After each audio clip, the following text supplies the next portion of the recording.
Hello students, welcome to unique classes of right way. आज बच्चे अपनी इस क्लास में हम लोग स्टार्ट करने जा रहे हैं 2025 यानी 2025 के जनवरी में जो पेपर हुआ था स्टैट्स 1 इको ऑनर सेमेस्टर 1 का, उसी पेपर का क्लास थर्ड। और इसमें हम लोग करेंगे 8, 9, 10 क्वेश्चन। तो 8 का ए देखें बच्चे जरा क्या है इसमें, बाकी के आपको क्लास 1 क्लास 2 में मिल जाएंगे। देखना जरा 8 का 8 का 8 का ये रहा। Typical plane flying on certain routes are configured to have 168 economy class seats. ठीक है, उसमें 168 economy class seats है. Experience has shown that only 90% of all ticket holders on those flights will actually show up in time to board the plane. यानी 168 168 seat में से 90% उसका जो भी आएगा, इतने ही लोग टाइम पे पहुंच पाते हैं। 10% लोग भागते दौड़ते पहुंचते हैं। हमारे बॉलीवुड मूवीज इसके बहुत अच्छे एग्जाम्पल हैं। आज तक कभी भी प्लेन में चढ़ना तो नॉर्मल दिखलाया ही नहीं है, कुछ ना कुछ हादसा दिखलाते ही है। Knowing that suppose an airline sells 178 tickets for the 168 seats, क्यों ऐसा कर रहा है एयरलाइन, बता सकते हो? क्योंकि उसे शक है कि हम जो 168 सीट का टिकट सेल कर रहे हैं उसमें से 10% लोग टाइम पे नहीं पहुंच पाएंगे, तो फिर 10 लोगों का एक्स्ट्रा सीट उसने बुक कर दिया है। जैसे वेटिंग लिस्ट नहीं होता ट्रेन वगैरह में, वैसे ही अगर वो 10 लोग टाइम पे नहीं आ पाए तो उनकी जगह पे जो एक्सटेंडेड होगा उन लोगों को मौका मिल जाएगा जाने का। What is the approximate probability that not every one who arrives at the gate on time can be accommodated. मतलब इन्होंने प्रोबेबिलिटी पूछा है कि हर वो आदमी, नॉट एवरी वन मतलब उनको छोड़ करके जो भी गेट पे पहुंच जाए टाइम पे उनको अकोमोडेट कर लिया जाए। ध्यान से सुना, यानी जो लेट हो गया उनको जाने दो, फ्लाइट मेरी मिस हो गई तो 10% लोगों का फ्लाइट मिस होने दो। और यहाँ पर जो है गेट ऑन टाइम और जो 178 टिकट्स है वो सारे के सारे लोग क्या उसमें आ जाएं। Under what circumstances this approximation is valid. किस सर्कमस्टांसेस में this approximation will be valid, तो ये आप बता सकते हो कि ये उसी सर्कमस्टांस में होगा when 10 people are not exactly reaching at time. 10 people are not exactly reaching at time, तो जो एक्स्ट्रा 10 टिकट्स जो सेल हुई थी उन लोगों को हम लोग फिर अंदर ले सकते हैं। जो लेट हो गए 10 लोग, उनकी फ्लाइट मिस हो गई, जो लोग टाइम पे पहुंच गए सबको एकोमोडेट कर लिया गया। ठीक है, सबको एकोमोडेट कर लिया गया जो टाइम पे पहुंच गए, यानी 10 लोग टाइम पे नहीं पहुंच पाए। तो 10 लोग टाइम पे नहीं पहुंच पाए यानी टोटल 178 टिकट्स वाले लोगों की बात हो रही है। ठीक है बच्चे, मैंने इसको थोड़ा सा गलत समझ लिया, यहाँ देखना। Probability that not everyone accept, तो कहीं वर्ड है ही नहीं, not everyone who arrives at the gate on time can be accommodated, मतलब सारे लोग जो टाइम पे पहुंच गए उनको अकोमोडेट नहीं कर पाए प्लेन में, इसकी प्रोबेबिलिटी पूछ रहे हैं। तो अब बताओ, अगर सारे के सारे 178 लोग पहुंच गए, उनको एकोमोडेट कर पाएंगे? नहीं, क्योंकि सीट्स ही कितने हैं, 168 है। तो अगर 168 से ज़्यादा पैसेंजर पहुंच जाएगा तो फिर हम सबको एकोमोडेट नहीं कर पाएंगे। ध्यान से सुनो, अगर 169 पैसेंजर आ गया तो भी हम सबको एकोमोडेट नहीं कर पाएंगे, अगर 170 आ गया तो भी नहीं कर पाएंगे, 175 आ गया तो भी सबको नहीं कर पाएंगे, 178 आ गया तो भी नहीं कर पाएंगे। लेकिन अगर 168 लोग पहुंच गए टाइम पे तब तो एकोमोडेशन पॉसिबल है। यानी यहाँ पर जो केस है उसमें x ग्रेटर देन 168 सीट्स होने के चांसेस हैं। x number of people arriving at the airport is on the time is greater than 168, तभी हम सारे लोगों को नहीं बिठा पाएंगे, कोई ना कोई नाराज जरूर होगा। समझ में आ गई बात? यानी यहाँ पर सीधी सी बात है, प्रोबेबिलिटी निकालना है p for x greater then 168। यहाँ पर सीधी सी बात है कि प्रोबेबिलिटी निकालना है फॉर x ग्रेटर देन 168, लेकिन इंफॉर्मेशन क्या क्या है? n is equal to 178 ticket sale हो गई है, इतने लोग हैं 178, p है 90% चांस है पहुंचने का, और बस इतना ही है।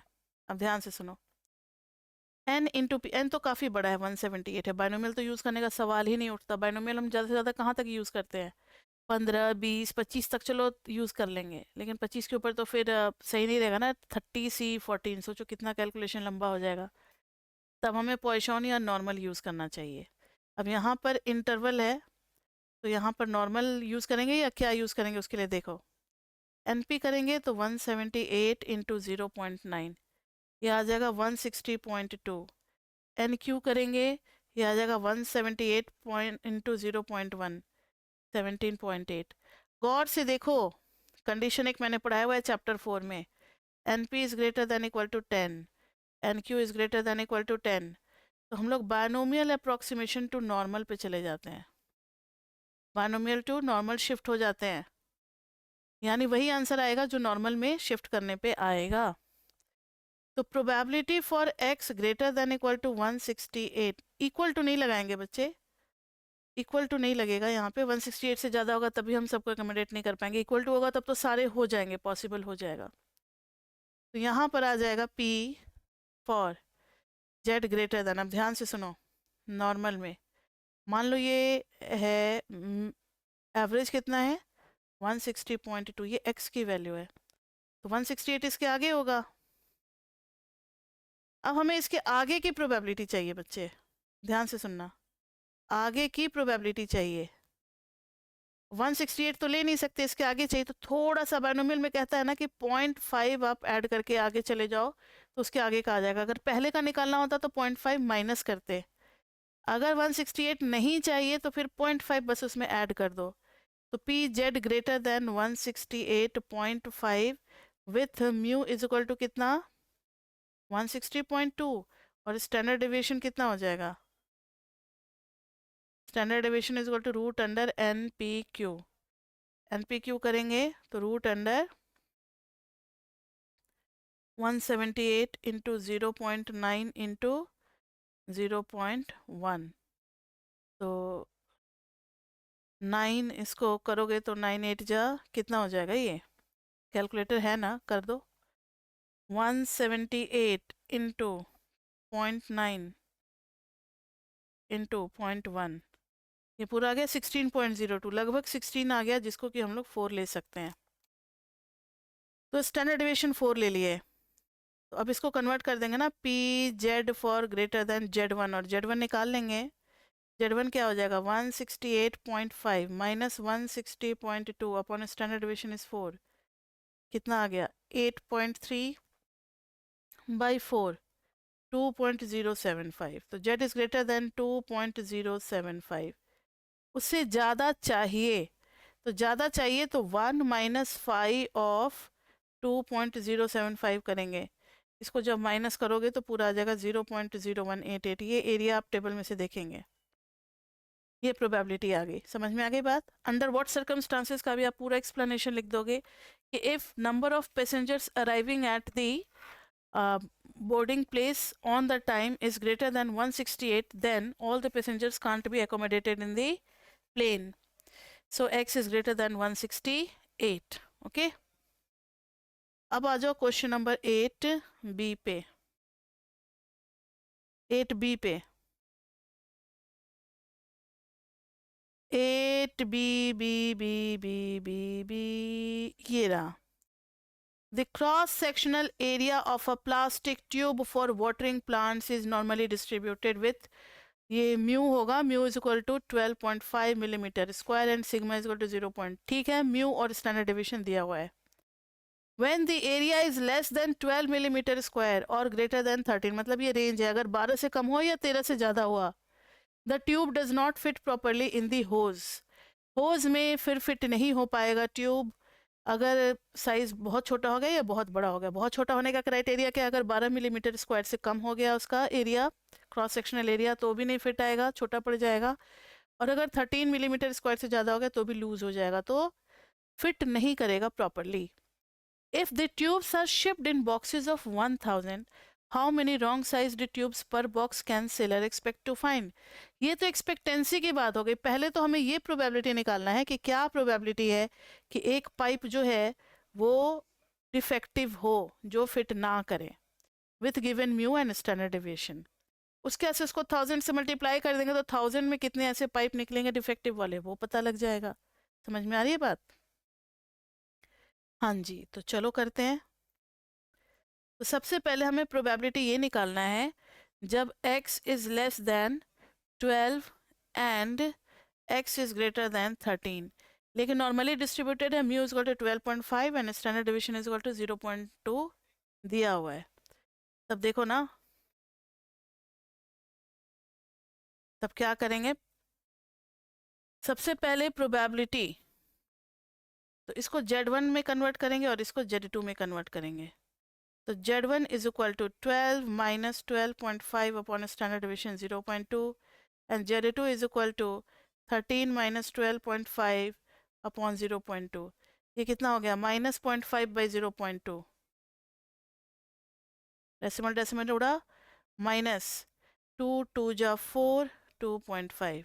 और इधर Z2 निकाल रहे हैं तो 0.5 बाई 0.2, डेसिमल डेसिमल उड़ा, दिस इज प्लस 2.5। यानी कुछ ऐसा सीन बनेगा, इधर है माइनस 2.5, इससे पहले का एरिया चाहिए, और इधर है 2.5, इसके बाद का एरिया चाहिए। ठीक है, ये चाहिए हमें। तो प्रोबेबिलिटी फॉर इधर x is less than 12 and x is greater than 13, and नहीं लगेगा बीच में, और लगना चाहिए, और तो ये आ जाएगा 5 ऑफ माइनस 2.5 प्लस, ये भी हो जाएगा।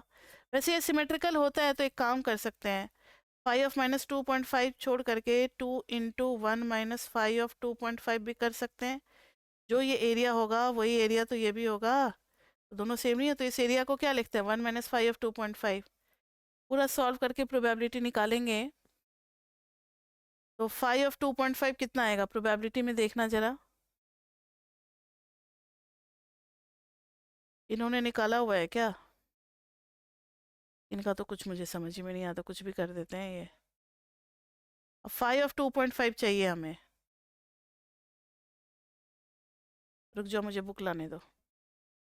बच्चे मैंने देख लिया, ये है 0.9938। आप देखोगे ऐसे टेबल में तो 2.5 के जीरो में ही मिल जाएगा, 0.9938 स्टार्टिंग में मिल जाएगा टेबल में।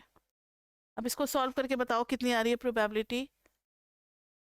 2 ब्रैकेट में 1 minus 0.9938 bracket close is equal to, पूरी प्रोबेबिलिटी ही मैंने निकाली 0.0124। ठीक है, अब इन्होंने पूछा है इन अ लॉट ऑफ 1000 के लॉट में क्या होगा? 1000 इंटू 0.0124, तो इसको 1000 से मल्टीप्लाई कर दो, कितना आ जाएगा? लगभग 12.5 पाइप ऐसे होंगे जो कि फिट नहीं करेंगे, अप्रॉक्सीमेटली 13 पाइप्स। ठीक है, 13 पाइप्स जो होंगे 1000 में से ऐसे निकलेंगे जो कि फिट नहीं करेंगे प्रॉपरली। ये हो गया बच्चे। अब क्वेश्चन नंबर 9 में देखो, the joint PDF of random variable is given. ठीक है, ये x की वैल्यू है और ये y की वैल्यू है। द कंडीशनल, इसमें बहुत कुछ निकालना है, 4-5 चीज़ें निकालनी है। तो पहला है conditional probability for y 100 when x is equal to 100। दूसरा है whether x y are independent. तीसरा है कोवेरिएंस निकालना है। चौथा है कोरिलेशन निकालना है। कोरिलेशन कहाँ है? कोरिलेशन नहीं निकालना, अच्छा सिर्फ कोवेरिएंस तक ही निकालना था। हाँ, फिफ्थ है ना कोरिलेशन कोफिशिएंट निकालना है। और फोर्थ है conditional distribution of random variable determined by dividing each joint probability in row y with x equal to 100 by the probability of x equal to, अच्छा ये तो समझाया हुआ है, यानी वही conditional probability when x is equal to 100, वो हम लोगों को निकालना है। ठीक है, तो अब चलो पांचों पार्ट को करते हैं हम लोग। तो सबसे पहले ना मैं टेबल लिखना पड़ेगा। क्वेश्चन नंबर 9, टेबल को थोड़ा सा बड़ा बनाएंगे ताकि कैलकुलेशन आसानी से समझ में आ सके।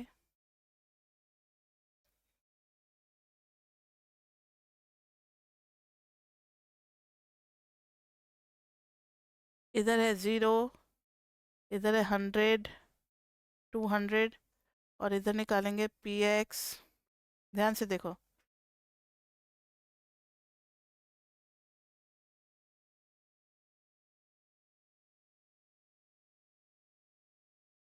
इधर क्या है, x है इधर और y है इधर, समझा दिया इन्होंने। x की 3 वैल्यूज़ है, 100, 200 और 300। x की 3 वैल्यू है 100, 200 और 300। y की भी 3 वैल्यू है 0, 100 और 200। इसमें प्रोबेबिलिटी दे रखा है 0.05, इसमें दे रखा है 0.10, इसमें दे रखा है 0.20, इसमें दे रखा है 0.10, इसमें दे रखा है 0.20, 0.10, इधर दे रखा है 0.15, 0.05, 0.05। ये y की वैल्यू है, ये x की वैल्यू है। अब ध्यान से सुनना, इसमें पहला पार्ट है, एक मिनट,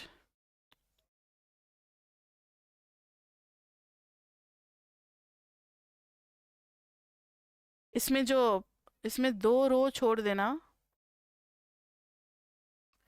और 2 कॉलम भी एक्स्ट्रा बना लेना, जरूरत पड़ेगी इनकी। ठीक है, क्या क्या इनमें करना है बताएंगे। सबसे पहले इन्होंने पूछा है p for y is equal to 100 when x is equal to 100। मतलब जब x 100 है तब p y is equal to 100। ये कंडीशनल है बच्चे, एंड नहीं है, आप इसको एंड गलती से मत पढ़ लेना कि p y 100 और x भी 100, कॉमा नहीं है। It's not y is equal to 100 and x is equal to 100, ऐसा नहीं है ये। तो ये कंडीशनल है, बीच में जो ऑब्लिक दिया हुआ है डिवीजन वाला साइन, ये कंडीशनल के लिए होता है। आपने पढ़ा हुआ है ना पी ए बाई बी के फॉर्मूला में, क्या पढ़ा हुआ है, पी जब दोनों साथ हो और नीचे में जब खाली बी अकेला हो। तो यहाँ पर है P x is equal to 100 intersection Y is equal to 100, और नीचे में जब खाली एक्स अकेला 100 हो तब। अब ध्यान से सुनो, एक्स अकेला 100 हो तो टोटल प्रोबेबिलिटी कितनी हो जाएगी बताओ। यानी इधर हम लोग पी एक्स का कॉलम बना रहे हैं, आगे बात समझ में। इन तीनों का सम करके लिख दो, ये हो जाएगा x इज इक्वल टू 100 की प्रोबेबिलिटी। तो 5, 10, 15 और 20, 0.35। इधर हो जाएगा 0.40, इधर हो जाएगा 0.25। समझ में आ गई बात। और x इंटू पी एक्स निकालेंगे क्योंकि आगे चल के हमें को रिलेशन कोफिशियंट भी निकालना है, और x square into P x भी निकालेंगे। इंडिपेंडेंट भी तो शो करना है ना, इंडिपेंडेंट भी शो करना है, कोरिलेशन कोफिशिएंट भी निकालना है। तो लगे हाथों कर ले क्या, नहीं पहले चलो इतना ही करते हैं। अब देखो 100 वाला कितना है 0.35, और जब दोनों 100 हैं तो कितने हैं 0.10। समझ में आ रही बात। ये देखो x भी 100, y भी 100, तब तो 0.10 है, और ये पूरा पी एक्स इजल टू 100 के लिए है। तो 0.10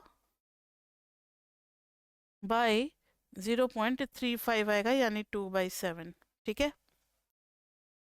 अब सेकंड पार्ट में पूछा है कि क्या दोनों इंडिपेंडेंट हैं। Are X and Y independent. Independent के लिए बच्चे हम लोग क्या करते हैं आपको पता है। इंडिपेंडेंट के लिए चेक करते हैं कि E of x Y E of x into E of Y के बराबर है या नहीं है।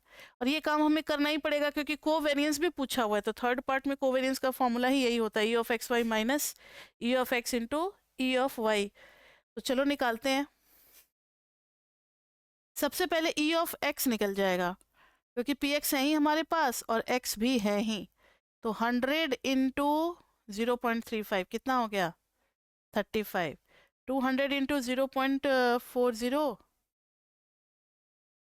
80, ये कितना हो गया 75। सबका सम किए तो ये आ गया 190। ठीक है, ये आ गया 190। अब है x square into P x, तो एक्स 100 है तो 3500। 80 इंटू 2, 8 2 जा 16 और फिर 3 0 आएगा 1 2 3 16,000। 75 इंटू 3 कितना हो गया 225 ना, और फिर 00। सबको सम करो तो ये आ जाएगा ई ऑफ एक्स स्क्वायर, कितना आ जाएगा E of x square 3500 plus 16,000। ये थोड़ा लेंदी होता ही है।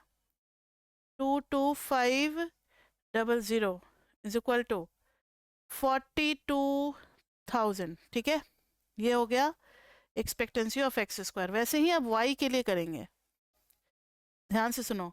तो पी ऑफ वाई निकालेंगे, जब इन तीनों का सम करेंगे तो ये दे देगा हमें पी ज़ीरो, कितना हो जाएगा 5, 10, 15 और 15 तो 0.3। इधर हो जाएगा पी, कितना हो जाएगा ये एक्चुअली में, ठीक है, P Y is equal to 0 है, आप ऐसे लिख सकते हो,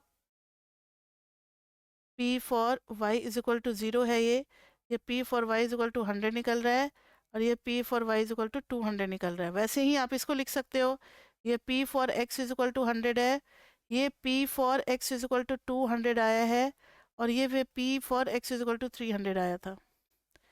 y इज इक्वल टू 100 में इन तीनों का सम करो ना, 20, 30, 35, सो 0.35, ये कितना आ जाएगा 20 और 10 30, तो 0.35, ठीक है। y इंटू पी वाई करेंगे एक्सपेक्टेंसी के लिए, तो 0 into anything is 0, 100 into this is 35, 200 into 35 to just 70, और डेसिमल के बाद का 2 0 कैंसिल हो गया। इधर आ गया expectancy of y is equal to 105। अब करेंगे Y square into P Y, Y square into P Y, तो एक बार और 0 से मल्टीप्लिकेशन, एक बार और 100 से 3500, एक बार और 200 से, तो 7 2 जा 14, 1 2 3, अब 14,000, और ये आ जाएगा expectancy of Y square 3500 plus 14,000 is equal to 17,500, ठीक है। ये आ गई वैल्यूज। अब क्या करना है, तो एक्सपेक्टेंसी ऑफ एक्स और एक्सपेक्टेंसी ऑफ वाई तो आ गया, लेकिन एक्सपेक्टेंसी ऑफ एक्स वाई नहीं आया। अब ध्यान से सुनना जरा, ये क्लास में भी मैंने पढ़ाया हुआ एक्सपेक्टेंसी ऑफ एक्स वाई के लिए। अब जैसे इस बॉक्स का देखो, ये एक्स है, सॉरी ब्लैक लगा दिया मैंने, ध्यान से सुनो।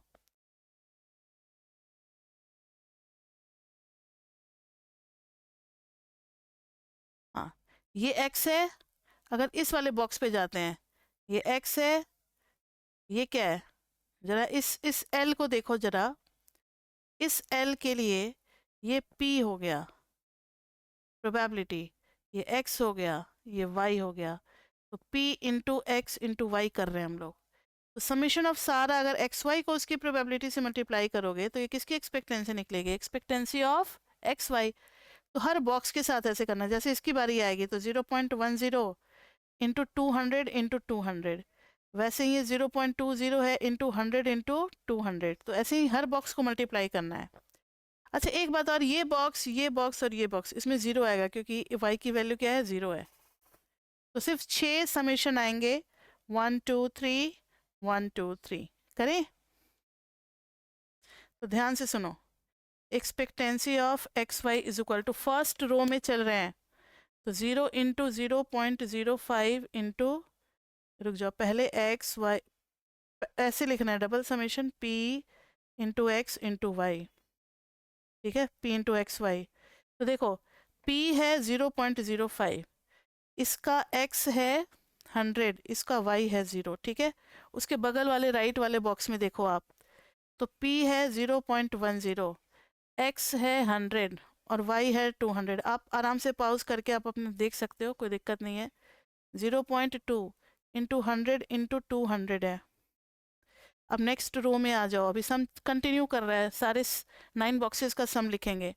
0.10 into 200 into 0 plus 0.2 into 200 into 100 plus, इधर आ जाएगा 0.10 इंटू 200 इंटू 200 प्लस, इधर आ गया 0.15 into 300 into 0 plus 0.05 into 300 into 100 plus 0.05 into 300 into 200। अब सबकी वैल्यू लिखनी है, तो पहला तो ये 0 प्लस 100 इंटू 100 इंटू 10, तो 0.10 इंटू 100 कितना हो गया, 1 हो गया, और ये 100 ही आ गया। नेक्स्ट क्या आएगा, ये हो गया 2 और 2 2 जा 4, आते 4 0, लेकिन डेसिमल की वजह से सिर्फ 3 0 आएंगे, ठीक है, सिर्फ 3 0 आएंगे। नेक्स्ट इसमें आ जाओ, तो ये तो 0 ही है, नेक्स्ट इसमें आ जाओ, तो 2 2 जा 4, इसमें भी आते 4 0, लेकिन डेसिमल की वजह से 3 0 ही आएंगे। इसमें आ जाओ, 2 2 जा 4, आते इसमें भी 4 0, लेकिन 0.1 की वजह से कितने आएंगे, सिर्फ 3 0 आएंगे। इसका फिर 0 आ गया, इसका 3 5 जा 15, और 2 0 2 0, तो 15 और डबल ज़ीरो, और फिर डबल ज़ीरो आता है, लेकिन ये जो डेसिमल है इसकी वजह से बस 1500 आया।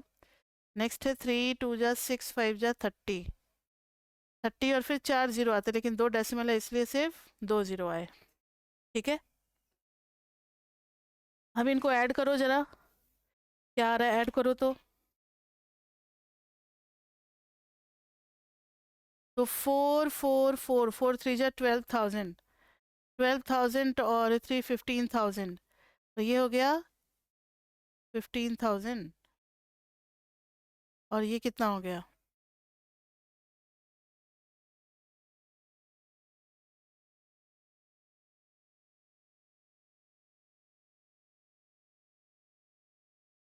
बच्चे एक गड़बड़ हो गया, ये जो है इसमें आते 5 0 इसकी वजह से, लेकिन डेसिमल की दो जगह जो ये 1000 होगा, इसको सही कर लो। अब देखो 4 3 जा 12, 13, 13 3 16, और इसको मिला करके 17,500। ठीक है, तो ये कितना आ गया, 17,500। ये आ गया ई ऑफ एक्स वाई, और E of x into E of y करके देखो ना कितना आ रहा है।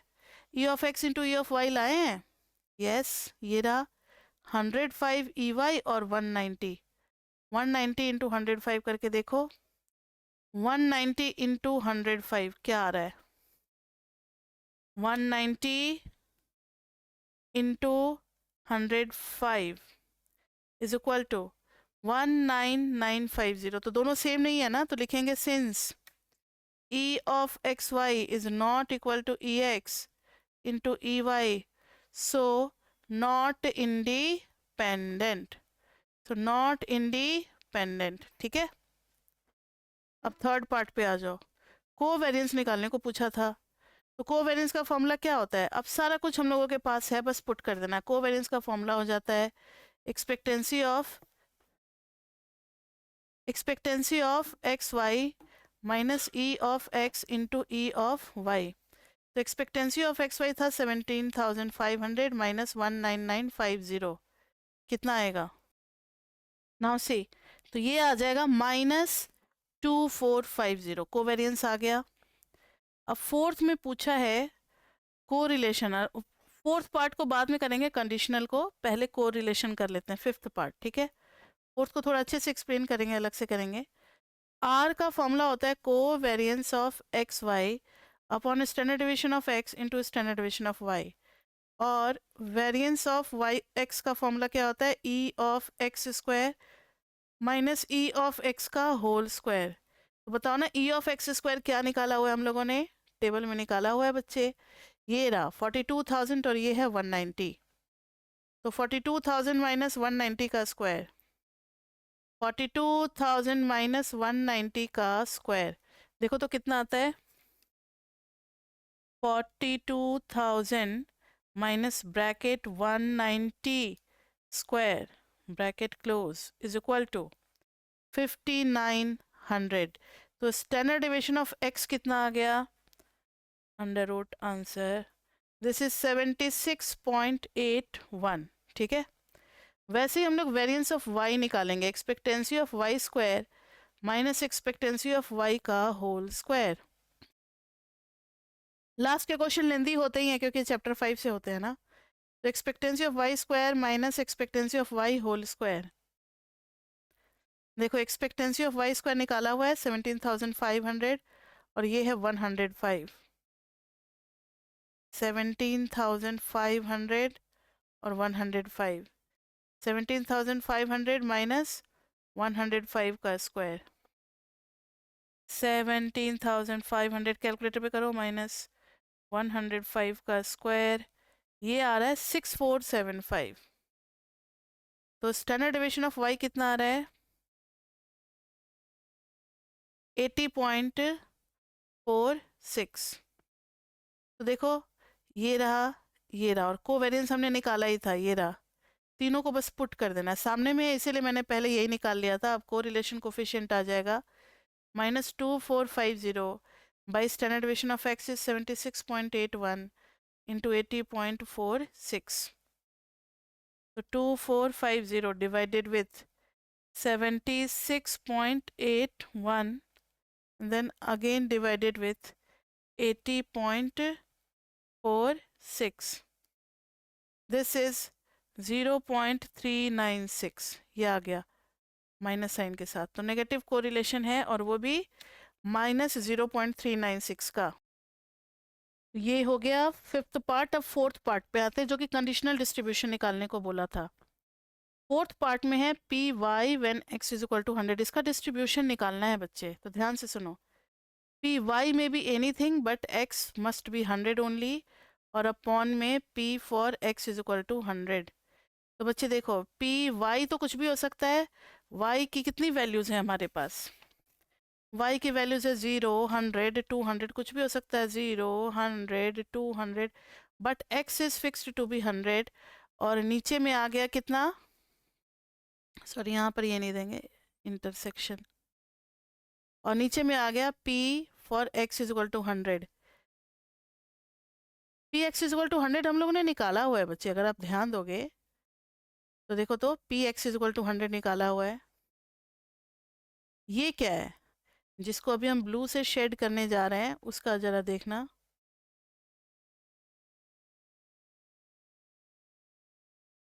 P x is equal to 100 this much 0.35। ये पूरा x इज इक्वल टू 100 के लिए था, चाहे y 0 हो, चाहे y 100 हो, चाहे y 200 हो। समझ में आ गई बात? कितना था? 0.35। तो इधर हम लोग डाल देंगे 0.35। तो देखो इधर x जो है y जो है वो कितना है, 3 है, 0, 100 और 200। हम लोग यहाँ पे निकाल रहे हैं p for y when x is equal to 100। तो जो 100 के साथ y की वैल्यू कॉमन होगी ना, सिर्फ वही लिखना है, और बाई क्या कर देना है, 0.35 बाई 0.35 बाई 0.35। नहीं आई बात समझ में? ये देखो एक बार 0 100 के साथ, मतलब x 100 और y 0। देखो तो ये देखो, अब काफ़ी कुछ साफ सफाई करनी पड़ेगी, नहीं तो नहीं समझ में आएगा। एक मिनट, अलग ही कुछ साफ हो गया यार।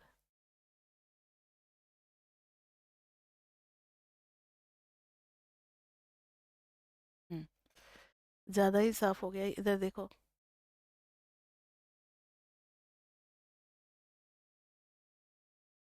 ये आ गया, ये क्या है? ये है y is equal to 0, x is equal to 100। तो ये लेंगे, ये है y is equal to 100 when x is equal to 100। 100 तो फिक्स हो गया, 100 के सामने जो तीनों आ रहा है, ये तीनों आ जाएगा। तो 0 में 0.05, यहाँ पर 0.10 और यहाँ पे 0.20। समझ में आ गई बात?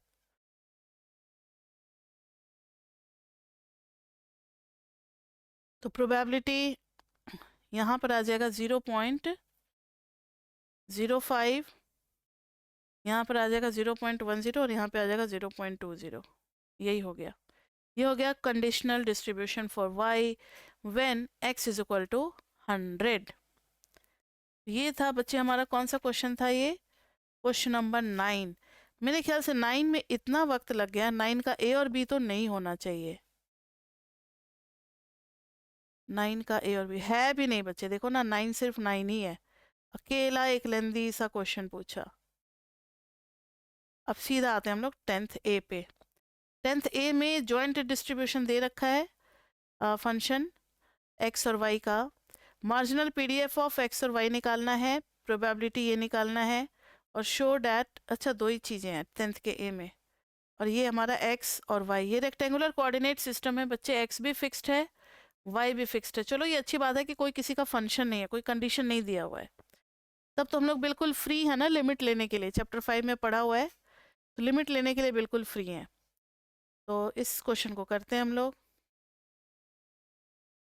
क्वेश्चन नंबर 10 का a, 10 के a में है f x Y is equal to 1/2x² plus 2/3y for x is between -1 to +1 and y is between 0 to 1 और 0 अदरवाइज। अगर इस रेंज के बाहर में है x और y तो फिर 0 अदरवाइज। अब इसमें पहला पार्ट इन्होंने मार्जिनल निकालने को कहा था, तो बच्चे मार्जिनल के लिए आपको याद है कि अगर x वाला मार्जिनल निकालना है तो फिर हम इंटीग्रेशन y के रिस्पेक्ट में करेंगे और y जाएगा कहाँ से कहाँ तक, 0 से x तक। ठीक है, 0 से x तक जाएगा और यहाँ पे आप t भी कर सकते हो। तो चलो y के रिस्पेक्ट में करेंगे तो 12x² प्लस 2/3y। अब देखो ना जरा, 0 से x y की वैल्यू है। अरे इंटीग्रेशन कर ही देते हैं ना, एक मिनट।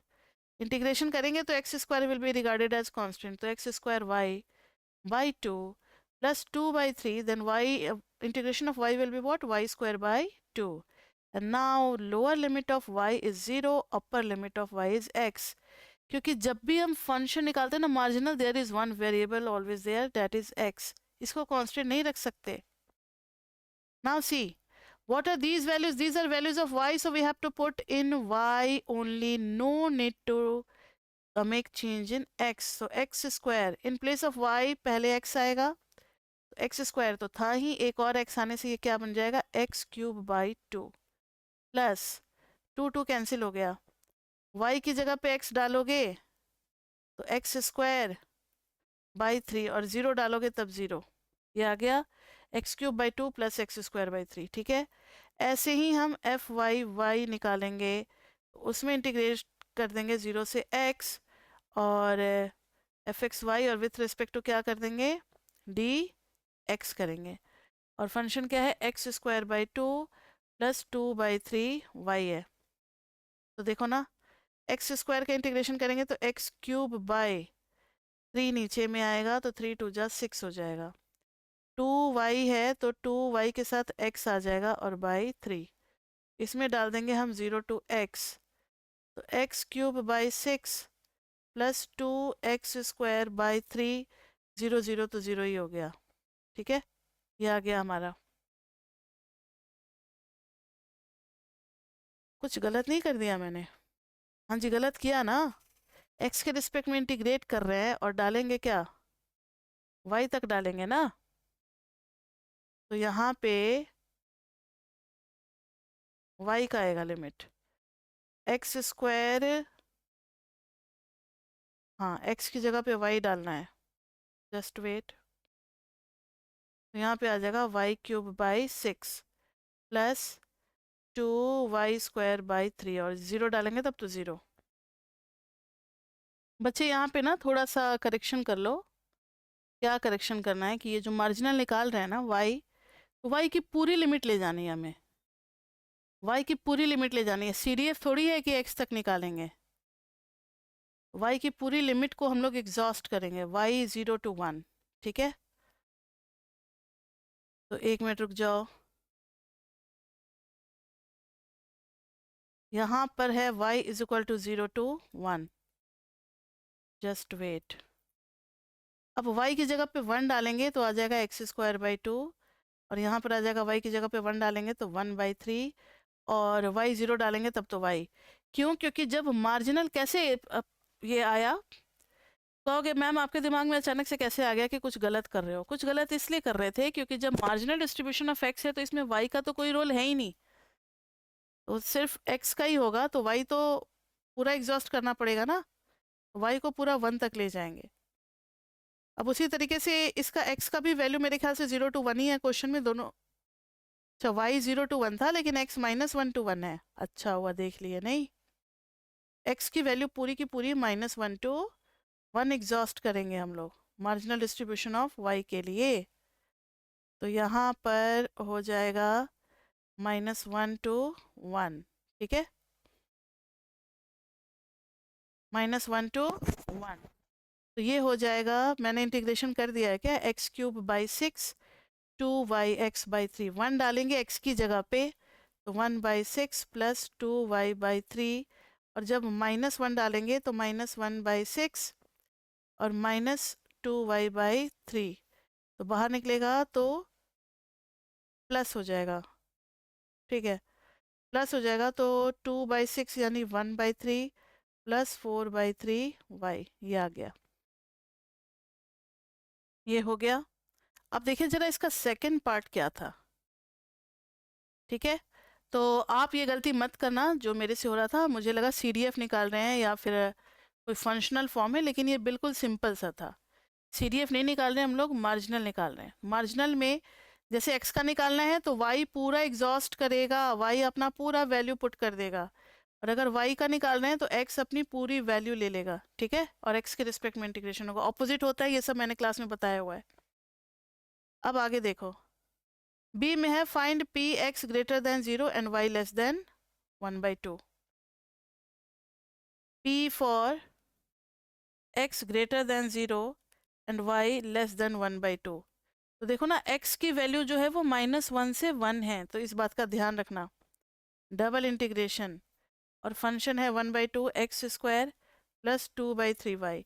अब आप पहले अगर dy के रिस्पेक्ट में करोगे तो y की लिमिट डालो। y कहाँ से स्टार्ट हो रहा है? y तो 0 से स्टार्ट हो रहा है 1 तक, लेकिन यहाँ तो सिर्फ 1/2 तक पूछ रहा है। x की वैल्यू -1 से स्टार्ट हो रही है और 0 तक जाएगी। x की वैल्यू कहाँ से कहाँ तक जाएगी? अच्छा, ग्रेटर देन 0 है, सॉरी, x ग्रेटर देन 0 है ना, तब तो कोई दिक्कत ही नहीं है, 0 से 1 जाएगा dy और dx। अब तो बस सिंपल से इंटीग्रेशन कर देना है, पहले अंदर की चीज़ों को सॉल्व करें।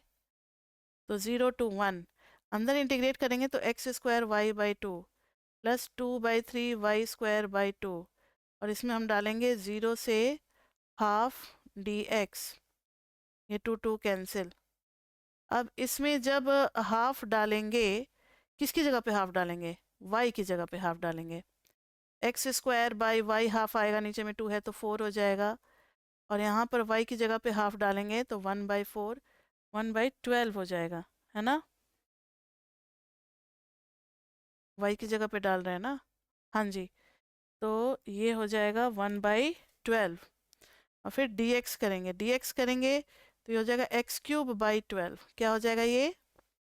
x³/12 प्लस x/12, और इसमें है 0 to 1, 1/12 प्लस 1/12, 0 डालने पे 0, तो 2/12 इज 1/6। ठीक है, ये था हमारा 10th का ए। अब आते हैं हम लोग लास्ट क्वेश्चन इस पेपर का, जो कि है क्वेश्चन 10b। 10b, ध्यान से देखो। Show that if y is equal to a x plus b, y x का लीनियर कॉम्बिनेशन है, और हमें शो करना है कि को relation between x and y will be equal to 1 और -1। फिर पूछा है किस कंडीशन में को रिलेशन +1 ही होगा। तो ध्यान रहे कि y क्या कर दिया इन लोगों ने, y बना दिया ax प्लस बी, और x तो खैर x था ही। कोवेरिएंस ऑफ एक्स वाई के लिए हमें expectancy of x Y minus expectancy of x into expectancy of y चाहिए। तो एक्सपेक्टेंसी ऑफ एक्स वाई निकालते हैं पहले, expectancy of x into y. तो एक्सपेक्टेंसी ऑफ x तो x ही रहेगा, y की जगह पे डाल देंगे ax प्लस बी, तो ये आ जाएगा expectancy of ax² plus bx, ये हो जाएगा a into expectancy of x² plus b into expectancy of x। ठीक है, यहाँ तक आ गए, इससे ज़्यादा तो कर भी नहीं सकते, इसको यहीं तक छोड़ देंगे। ठीक है, अब देखो expectancy of x into expectancy of y निकालेंगे। एक्सपेक्टेंसी ऑफ x तो वैसे का वैसे ही रहेगा, एक्सपेक्टेंसी ऑफ y क्या आ जाएगा? ax प्लस बी पुट कर दिया हमने y की जगह पे, तो देखो ex तो ex ही रहेगा। अब इसका रूल क्या होता है? इसका रूल मैंने चैप्टर 3 में आपको पढ़ाया हुआ है, a into expectancy of x plus b का एक्सपेक्टेंसी b होगा। So this is a into expectancy of x का whole square plus b into expectancy of x। अब हमें कोवेरिएंस में पुट करना है, covariance of x Y is equal to E of x Y minus दोनों का product. तो ई of x y क्या है, ये है पूरा, तो a E of x square plus b E of x minus a E of x का whole square plus b into expectancy of x.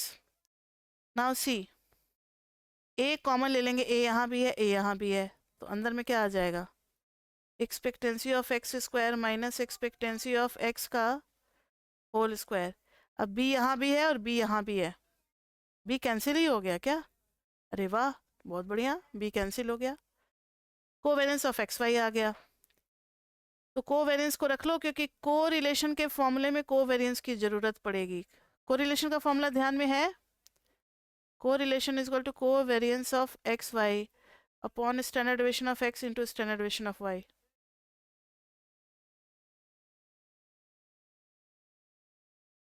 अब वेरिएंस ऑफ एक्स निकालेंगे, E of x square minus E of x का whole square. तो variance of x हम लोगों ने निकाला हुआ है, अच्छा यही रह जाएगा, सब कुछ एक्स के टर्म्स में ही आ रहा है। वेरिएंस ऑफ वाई निकालेंगे तब क्या आ जाएगा, E of Y square minus E of y का होल स्क्वायर।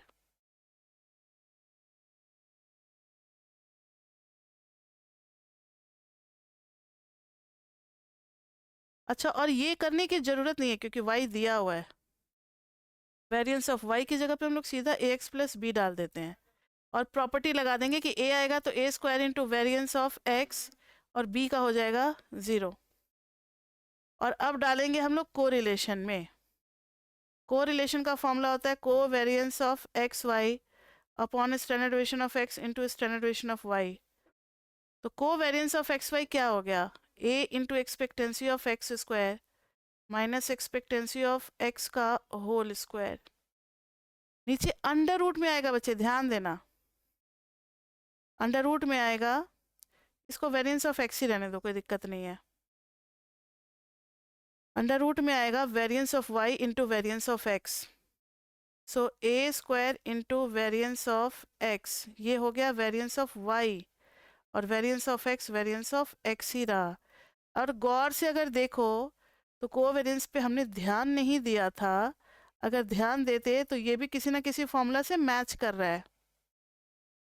ये है बच्चे ए, और इसको गौर से देखोगे तो this is variance of x, तो उससे क्या हो जाएगा कि यहाँ पुट करने में आसानी होगी, तो सबको वेरिएंस ऑफ एक्स के टर्म्स में ही रहने देंगे।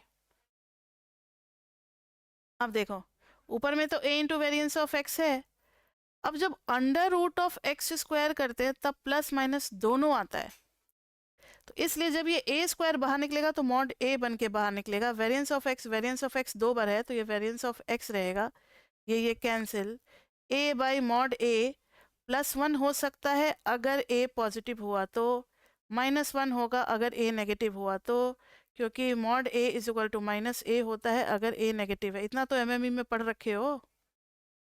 और mod a is equal to a लिखते हैं अगर ए पॉजिटिव हुआ तो पॉजिटिव हुआ तो सेम सेम कैंसिल होगा, जैसे 5 बाई मॉड 5 कैंसिल हो जाएगा, 1 हो जाएगा, लेकिन -5 बाई मॉड ऑफ -5 तो फिर नीचे में +5 हो जाएगा, तो उस केस में क्या हो जाएगा, -1। तो इन्होंने पूछा है कि r इज इक्वल टू +1 कब होगा, तो if a is greater than 0 तभी होगा, यानी positive correlation y is equal to a x plus b में y जो है वो has a positive correlation with x। समझ में आ गई बात, मेरे ख्याल से यही था या कुछ और भी था, देख ले। हाँ जी बस इतना ही था, और तो कुछ है नहीं, अब इसके बाद से पेपर हमारा ख़त्म होता है। तो देखो क्या हम लोगों ने देखा कि हमारा बेसिक्स भी इम्पॉर्टेंट है, बेसिक्स से भी क्वेश्चन आया था ना स्टार्टिंग में, मीन निकालने को आया था, क्वार्टाइल्स निकालने को आया था, ये सब मतलब आते रहते हैं बेसिक्स से भी क्वेश्चन। और ट्रिम्ड मीन, फर्स्ट चैप्टर से ट्रिम्ड मीन हो गया, और क्या हो गया, हिस्टोग्राम का भी आता है क्वेश्चन, हिस्टोग्राम से ही था ना वो क्यूमुलेटिव फ्रीक्वेंसी और डेंसिटी वगैरह निकालने वाला, उसके बाद से अब बॉक्स प्लॉट और डॉट प्लॉट भी करके जाना। डॉट प्लॉट भी करके जाना, वो बॉक्स प्लॉट या डॉट प्लॉट देंगे और उससे फिर कुछ रिजल्ट पूछेंगे। उसके बाद से स्टेम एंड लिफ डिस्प्ले भी करके जाना, बहुत कुछ है फर्स्ट चैप्टर में जो कि बच्चे इग्नोर कर देते हैं, लेकिन इग्नोर करने वाली चीज़ नहीं है। स्टेम एंड लिफ डिस्प्ले है, और क्या है जिससे क्वेश्चन आज आया हुआ था, आउटलायर्स है, ठीक है, और भी बहुत कुछ होंगे। तो इन सब छोटे छोटे टर्म्स को, ट्रिम्ड मीन तो हो ही गया, इन सब को देख करके जाना है चैप्टर 1 से, ठीक है। और कुछ छोटे छोटे जो प्रूफ्स मैंने कराए हुए थे अरिथमेटिक मीन और स्टैंडर्ड डेविएशन के, properties of mean and standard deviation, basics में जो कराए थे, ये सब भी करके जाना है। तो ये कर लेना। चैप्टर 2 तो बच्चे आप लोगों को आता ही है। चैप्टर 2 में जहाँ पे आप कंफ्यूज करोगे वो है सिर्फ बेस थ्योरम, तो बेस थ्योरम अच्छे से करके जाना है। और चैप्टर 3 में तो खैर सब है ही हमारा। चैप्टर 4 में भी जितना है सिलेबस सब इम्पॉर्टेंट है चैप्टर 4 में, और चैप्टर 5 में भी जो है वो सब इम्पॉर्टेंट है। इस तीनों में से तो कुछ छोड़ने को कहेंगे नहीं आपको, ये तीनों तो पूरा पूरा करना है। लेकिन चैप्टर 1 से इन सब टॉपिक्स को देख लेना है एक बार, चैप्टर 2 से बेस थ्योरम खाली देख लेना, दैट्स एनफ। वेन डायग्राम का आएगा तो वो आप कर लोगे, इतना आप 11th में किए रहते हो। तो ये रहा हमारा। अब इसके साथ साथ अब लास्ट में इतना ही बोलेंगे कि लास्ट में अब आप कुछ नहीं कर सकते, अब आप सिर्फ कॉन्सेप्ट्स पढ़ें जल्दी जल्दी में। डबल स्पीड कर लोगे एक बार पहले पढ़ा हुआ है तो, या फिर आगे भगा भगा करके भी देख सकते हो। नोट्स बनाया हुआ होता है तो रिवीजन में बहुत कम टाइम, नोट्स में सीधा पेज पलटते हो, हाँ ये मुझे आता है, मतलब 1 सेकंड में एक पेज आप देख लेते हो। इसलिए हम लोग हमेशा क्लास में बोलते हैं कि आप नोट्स बना करके रखो, तो नोट्स में से रिवीजन है 1 ही 2 घंटे में हो जाता है पूरा स्टैट्स का। अब वीडियो से करोगे तो फिर डबल स्पीड करके देखना अपना, या फिर थोड़ा भगा भगा करके देखना। कॉन्सेप्ट्स करने के बाद पीपी का पहले 5 साल का पेपर कर लो, फुल पेपर जिसको बोलते हैं वो। उसके बाद से फिर चैप्टर वाइज अपना पीपी देख लो, चैप्टर वाइज पीपी देख लो। इतना देखोगे कि फिर एग्ज़ाम का टाइम हो जाएगा, असाइनमेंट देखने का आपको मौका नहीं मिलेगा। असाइनमेंट तो बच्चे वो करते हैं ना जो शुरुआत से पढ़ रहे होते हैं, जिनके पास बहुत ज़्यादा टाइम होता है। लेकिन जस्ट एग्ज़ाम के दिनों में अगर आपका है तो इतना ही कर सकते हो। कॉन्सेप्ट 5 ईयर का पेपर, फिर टाइम बचता है तो चैप्टर वाइज पीपी, इतना कर लो, बहुत अच्छा जाता है पेपर। और बिल्कुल पेपर में एकदम कूल माइंड से पेपर देना है, कोई घबराहट नहीं होनी। नहीं आ रहा है क्वेश्चन, नहीं आ रहा है, कोई बिजली नहीं गिरने वाली, कोई पहाड़ नहीं गिरने वाला, कोई कॉम्पिटिटिव एग्जाम नहीं है, इसलिए स्ट्रेस बिल्कुल भी नहीं लेना है। आराम से पेपर देना है। जब ये तुम छोड़ दोगे ना कि भाई मुझे फुल में फुल नहीं लाने हैं, तो देखना तुम्हारा पेपर अच्छा जाएगा। और अगर तुम फुल का चिंता करोगे ना कि फुल में फुल लाने हैं, तो अगर एक क्वेश्चन में तुम्हारा कोई एक कॉन्सेप्ट मिसिंग है, पूरे क्वेश्चन में वही तुम्हारा पीछा करता रहेगा, यार मेरे तो फुल में फुल नहीं आ रहा है, एक क्वेश्चन तो गलत ही हो गया, अब आगे पेपर करके ही क्या फ़ायदा। आपको हंसी आ रही है, अरे होते हैं कुछ ऐसे बच्चे, फुल में फुल लाने के लिए वो पूरा 4 महीने से प्रैक्टिस कर रहे होते हैं, तो उनका ना, उनका अलग ही मेंटल लेवल होता है। वो मतलब 1-2 नंबर के लिए ही पूरा पेपर टेंशन में करते हैं, तो उनका फुल मार्क्स से 2-3 नंबर कम आ जाते हैं। लेकिन टेंशन जो झेलते हैं भाई साहब पूछो मत। तो कॉलेज में हो इसलिए हम लोग कहते हैं कि टेंशन मत झेलो, आराम से पेपर दो। जितना पढ़ करके गए हो, जो करना था वो तो पहले ही करना था ना, अब टेंशन लेकर के तो कुछ होगा नहीं। तो बिल्कुल पीसफुल माइंड से आराम से पेपर देना है, बहुत अच्छे मार्क्स आते हैं। स्टैट्स में कुछ ज़्यादा एक्सपेरिमेंट कर ही नहीं सकते, पैटर्न बिल्कुल यही होता है, ठीक है। खाली बस वो ये कर सकते हैं कि चैप्टर 1 से कौन सा टॉपिक देंगे ये नहीं पता, क्योंकि 2 या 3 टॉपिक उन्हें देना होता है। अब उनके पास 9-10 टॉपिक हैं, अब कौन सा 2-3 टॉपिक देंगे उन्हें खुद नहीं पता। इस बार कोई 2 टॉपिक दे, अगले बार कुछ और दे सकते हैं, या सेम भी दे सकते हैं, उनकी मर्जी। तो चलो ये तो समझ में आ गया कि कैसे पढ़ना है। अब अगला काम क्या है, अब आपकी बारी है। मेरी तरफ से तो पूरा काम हुआ कंप्लीट, और अब हम बस आपको विश ही कर सकते हैं best of luck for your paper. So that's all. See you in the next semester with MME 2 and Stats 2. That's all. And bye bye, bye bye, bye bye.